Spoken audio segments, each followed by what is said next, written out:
Hello friends, कैसे हो आप सभी लोग। तो आज मार्वल का कॉमिक कॉन में पैनल था और आज हम एक एक करके सारी चीज़ों पर बात करेंगे। चलो, तो स्टार्टिंग में केविन फाइगी ने कहा था कि हम इस पूरे पैनल में बस 3 मूवी के बारे में ही बात करेंगे और वो है 2025 के अपकमिंग प्रोजेक्ट्स। सबसे पहले captain America brave new world और उसके बाद थंडरबोल्ट्स और फैंटास्टिक फोर। तो पैनल की शुरुआत होती है captain America brave new world order के सारे कास्ट को एक एक करके बुलाकर, और सबसे पहले टिम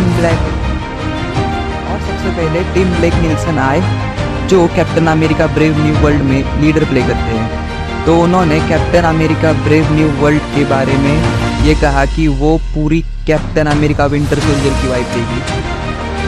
बताना स्टार्ट किया कि ये कैरेक्टर को लेकर वो काफ़ी एक्साइटेड, काफ़ी टाइम से उन्हें लीडर के रोल में वापस आना था। तो फिर आते हैं जेन कार्लो एस्पोसितो। उनके कैरेक्टर के बारे में हमें ये पता चलता है कि जो मुझे लगा था कि ये जॉर्ज वॉशिंगटन ब्रिज का रोल प्ले करेंगे, तो नहीं, ये एक्चुअली साइड विंडरनर का रोल प्ले कर रहे हैं, जो कि इस मूवी में अपीयर होने वाली सुपर विलन्स का ग्रुप है जिसका नाम है सर्पेंट सोसाइटी, और उसके सारे मेंबर्स के नाम सांपों के नाम से शुरू होते हैं। साइड विंडर इस सर्पेंट सोसाइटी का लीडर होता है और कॉमिक बुक्स में इस कैरेक्टर के पास टेलीपोर्टेशन की भी पावर होती है। पता नहीं मूवी में दिखाएंगे या नहीं दिखाएंगे। और जो लोग कॉमिक कॉन अटेंड कर रहे थे उनके लिए एक स्पेशल सी क्लिप दिखाई मूवी के, और उस क्लिप का डिस्क्रिप्शन कुछ ऐसा है कि जैसे हैरिसन फोर्ड के थंडरबोल्ट्स रॉस जो है वो वाइट हाउस में कुछ स्पीच देते टाइम रेड हल्क में ट्रांसफॉर्म होंगे, और उस स्पीच में वो सेलेस्टियल को मेंशन करते हैं और साफ साफ ये कहते हैं कि वो जो सेलेस्टियल है ना, वो पूरा एडमेंटियम का बना हुआ है। तो या एडमेंटियम की शुरुआत हो गया अब मार्वल यूनिवर्स में। तो इसका मतलब ये है कि अब मार्वल वाले भी MCU में एडमेंटियम को इंट्रोड्यूस कर रहे हैं। हाँ, तो फिर इसके बाद में थंडरबोल्ट्स के सारे कास्ट ऊपर आ जाते हैं स्टेज पे, और रेड गार्डियन को प्ले करने वाले डेविड हार्टबर्ड अपने पूरे सूट में आ जाते हैं वहाँ पे, और अपने सारे ग्रुप के मेंबर्स को टॉन्ट मारता है कि तुमने सूट अप क्यों नहीं किया, और तुम थंडरबोल्ट्स को एज DC की सुसाइड स्क्वाड के साथ कंपेयर कर सकते हो। ये मार्वल की सुसाइड स्क्वाड है जो कि सारी एंटी हीरोज़ को एक साथ लेकर एक मिशन पे जाती है। और थंडरबोल्ट्स की भी कुछ क्लिप्स रिलीज़ की वहाँ पे जो अभी अवेलेबल नहीं है अपने लिए। तो उस क्लिप में बताया जाता है कि आपने जो ये लेना है ना, वो रेड गार्डियन के पास जाती है और कहती है कि उसको अपनी ज़िंदगी का सच पता चला है, उसे लोगों को मारने में मज़ा आता है, उसे लोगों को मारना पसंद है। और फिर घोस्ट को एक नई कॉस्ट्यूम दी जाती है और कहते हैं कि थंडरबोल्ट्स को एक मिशन दिया जाता है। बस इतना ही था उस वीडियो में। और फिर उसके बाद स्टेज पे एंट्री हो जाती है लिविस पुलमैन की, जो शायद से सेंट्री प्ले करेंगे इस मूवी में। अब तक ऑफिशियल नहीं बताया है कि ये सेंट्री प्ले करेंगे, बट इन्हें स्टेज पे बॉब के नाम से पुकारा गया है। कॉमिक बुक्स में सेंट्री का दूसरा नाम बॉब ही रहता है। और अगर आपको पता नहीं है कि सेंट्री कौन है, तो तुम इसे सुपरमैन जैसा ही समझ सकते हो, मार्वल का सुपरमैन, बस येलो कलर में रहता है। फिर बारी आती है फैंटास्टिक फोर की, और फैंटास्टिक फोर का अब नाम चेंज करके रख दिया है कि the fantastic four first steps. और फिर इन्होंने कुछ फुटेज दिखाई फैंटास्टिक फोर की, जो कि 60s की वाइब दे रहा था, और मूवी अर्ली 60s में ही बेस्ड है। और पेड्रो पास्कल जिन्होंने फैंटास्टिक फोर को प्ले किया है, वो भी इस वीडियो में दिखाई जाते हैं एज ए टीचर। और फिर उसके बाद एक कार दिखाई गई जो फैंटास्टिक कार का रोल प्ले करेगी इस मूवी में, और शायद उस वीडियो में गैलेक्टस भी दिखाए जो कि किसी बिल्डिंग से झाँक रहा होता है। और जो कि मैट शैकमैन है जो इस मूवी के डायरेक्टर है, वो कह रहे थे कि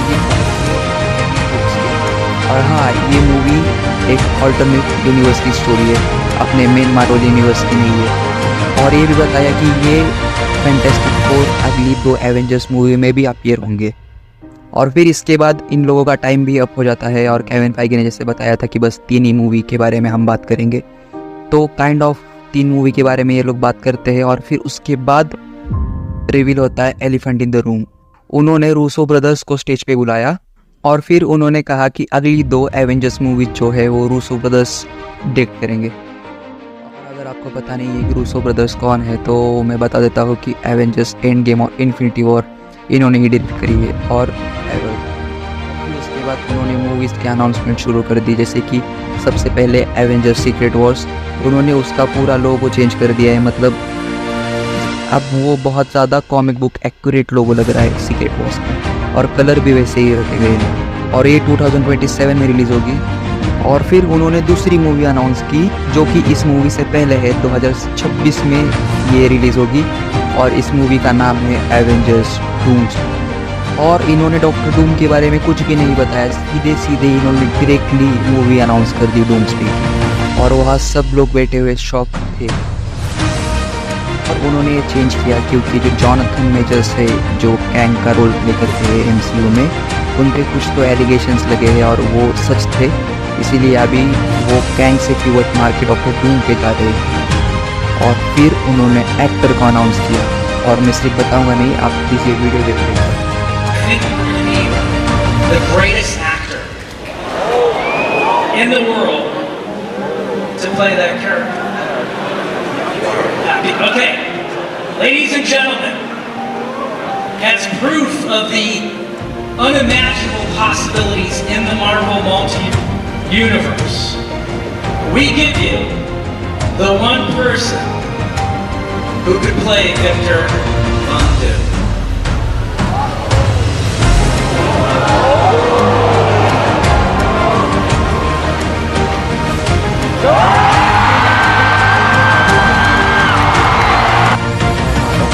को और कोई नहीं बल्कि अपने RDJ प्ले कर रहे हैं, और उन्होंने ये कहा कि उन्हें कॉम्प्लिकेटेड रोल्स प्ले करने में मज़ा आता है, और डॉक्टर डूम सबसे कॉम्प्लिकेटेड कैरेक्टर है अभी के लिए मार्वल सिनेमैटिक यूनिवर्स में।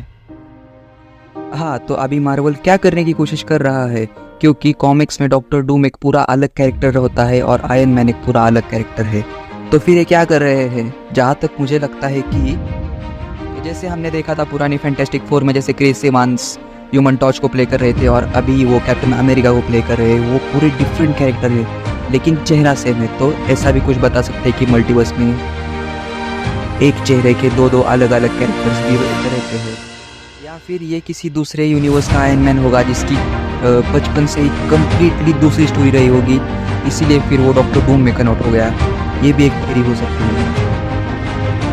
तो अभी के लिए बस इतना ही, और इसके ऊपर प्रॉपर थियरी वीडियो जल्द से जल्द मैं अपलोड करूँगा। तब तक के लिए बाय बाय।